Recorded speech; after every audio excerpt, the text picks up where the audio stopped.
we have probably the same problem in Zambia. We have intermarried and we think everything is gone, but that's not the case. He gives an example of Yugoslavia, he gives an example of Rwanda. When this thing is not tackled head on, it becomes a problem. We have had a situation in Zambia State Council of dismissals in national interest. What has been your opinion on that? Well, we've had people being dismissed. We've had instances of people I worked with under President Michael Sata, who I considered top-notch civil servants, right? Extremely capable at PS level, and they have been dismissed.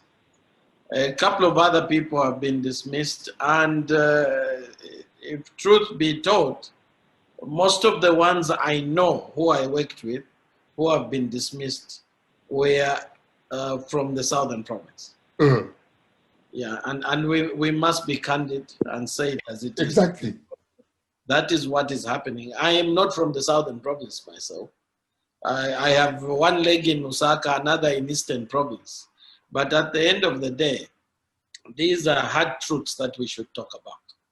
Because Zambia is bigger than all of us. And we can only be happy, I can only be happy if we are all happy. You know, our collective happiness in this nation is important for my happiness. And I think that is how we have always lived as Africans. That is, in fact, how our founding fathers of this nation that we have now have cultivated us. And that's why the deliberate slogan of One Zambia, One Nation was coined. Because yes, we had that, we had problems in the past of, if you know our history, there were similar problems that came up when there were struggles for power within UNIP in the late 60s, early 70s.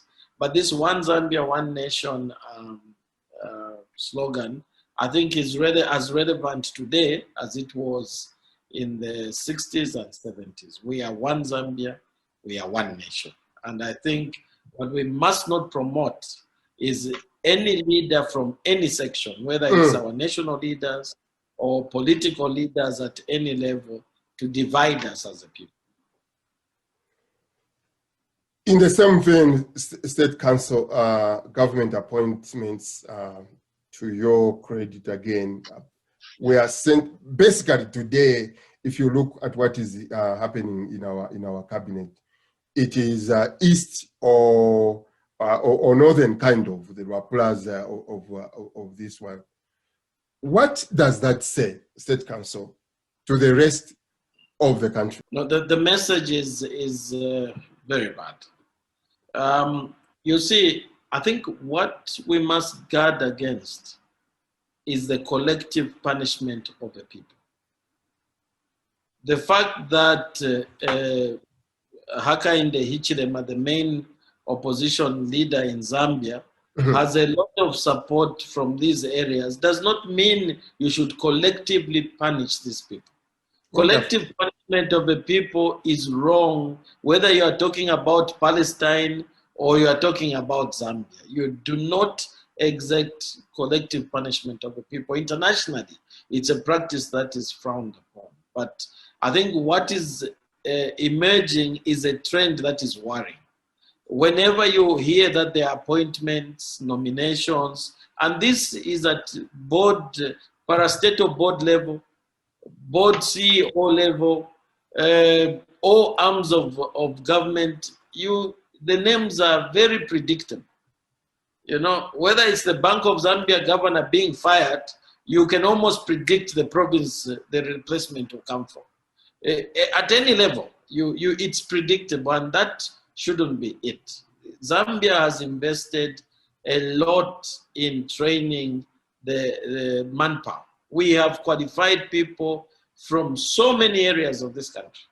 In fact, arguably, some of the first schools and advanced education started in Western Province, perhaps, if I'm not mistaken. And then, you see, and they are qualified, there's qualified manpower everywhere in this country. So I think we must be equitable. And you see, there has to be a deliberate decision by our leaders to fight the temptation to be regional in the way things are managed.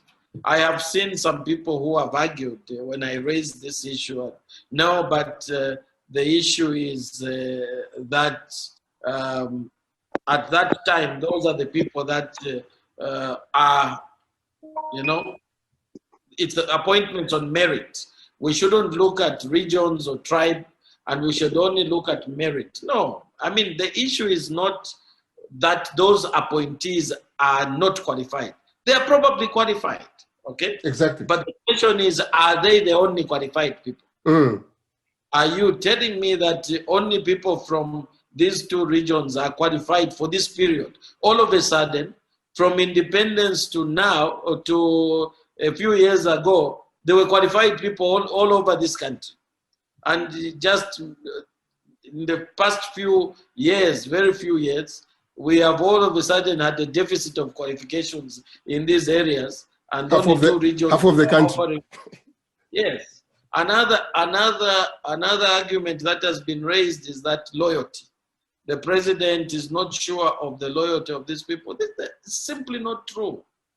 In any case, that argument being fostered by people who may be sympathizers of our ruling class is self-defeating.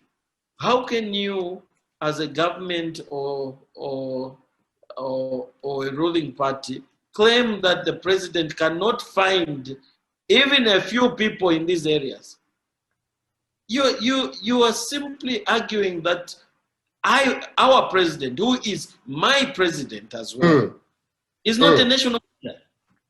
You can't argue that, because if you're arguing that the president has no loyal people in these areas, then you are basically saying that the president is not a national president.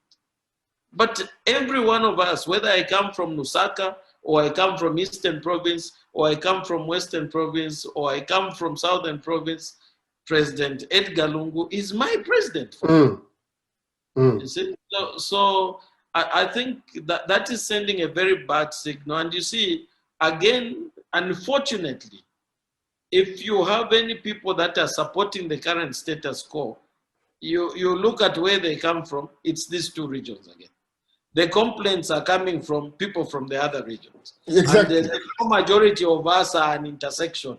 Now, that shows you the divisions that are being breached.